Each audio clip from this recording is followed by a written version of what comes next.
What is good, Horror Horde? This is your boy Horror Gamer back with another video for you. And in tonight's video we have another Legends of, and as per request from Hey Internet Eric here, we're going to travel all the way to Venezuela to explore the utterly terrifying urban legend known as El Silbon. El Silbon, or the man who whistles, is a scary legend from Venezuela about a man who murdered his parents and is doomed to carry a sack of bones on his back for all eternity. They say he eats people, especially children, drunks, and unfaithful men. El Silbon, or the man who whistles, is a frightening figure who appears at night in rural areas. He is a tall, skinny man with a deformed face who carries a bag of bones on his back. El Silbon is famous for the eerie tune he whistles, Do Re Mi Fa Sol La Ti. They say it can make the hair stand up on the back of your neck and the blood freeze in your veins. If his whistling sounds very loud, it means he is far away.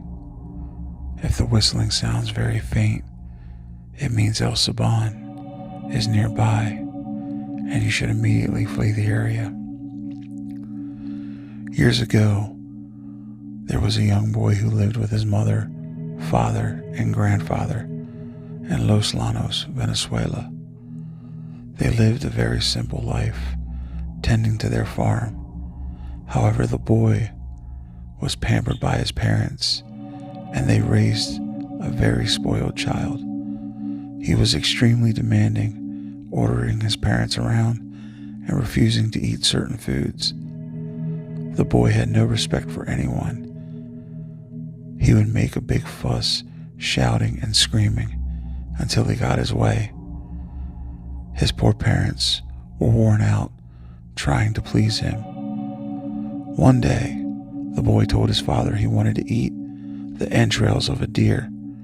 His father was desperate to plead with his spoiled son, so he went out hunting. After hours of searching the forest, the exhausted man returned empty-handed, hanging his head in shame. The young boy flew into a rage and, taking out a hunting knife, he plunged it into his father's chest again and again. Then he ripped open his father's belly and pulled out his guts. The boy carried his father's guts back into the house. He gave them to his mother and asked her to cook them. The mother became suspicious. "Where did you get these entrails?" she asked. "I got them from my father," the boy casually replied. "And where did your father get them?" asked his mother. "He grew them in his belly," said the boy. The mother couldn't believe what she was hearing. She rushed out to the forest and searched frantically for her husband. She found his corpse in a clearing. He had been disemboweled, and there was blood everywhere. The horrified woman fell to her knees and began screaming and howling in grief. When the boy's grandfather heard what had happened, he was beside himself with fury.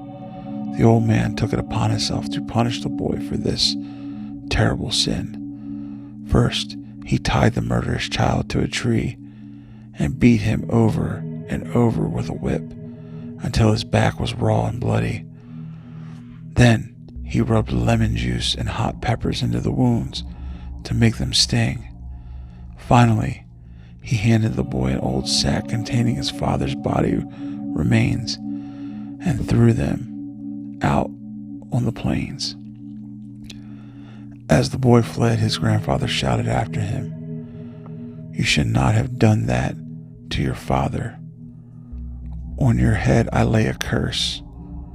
You will be damned for all eternity." With that, he set his dogs on the boy, and they chased him down, nipping and biting at his heels. Eventually, the dogs caught up with the boy and killed him. The curse transformed him into Silbon, an undead spirit who must roam the world eternally, followed by a spectral dog that constantly chases him. He is doomed to wander the plains, carrying the bones of his victims on his back and bringing death and destruction to anyone he comes across. At night, Silbon enters people's homes and lays his sack of bones on the floor. He starts counting the bones, and if no one in the house hears him, it means that someone in the house will die before sunrise. If the family is awakened by his counting, then everyone in the house will experience good luck. Silbon is more active during the rainy season, so you should use extreme caution during this time of year. And just know, Horror Horde, if you ever find yourself out and about and you hear the slight whistle of Silbon, just know when it's faint, that means he's very close, and you better flee. And with all that being said, Horror Horde, this is your boy Horror Gamer saying, until next time, don't fear the darkness, embrace it.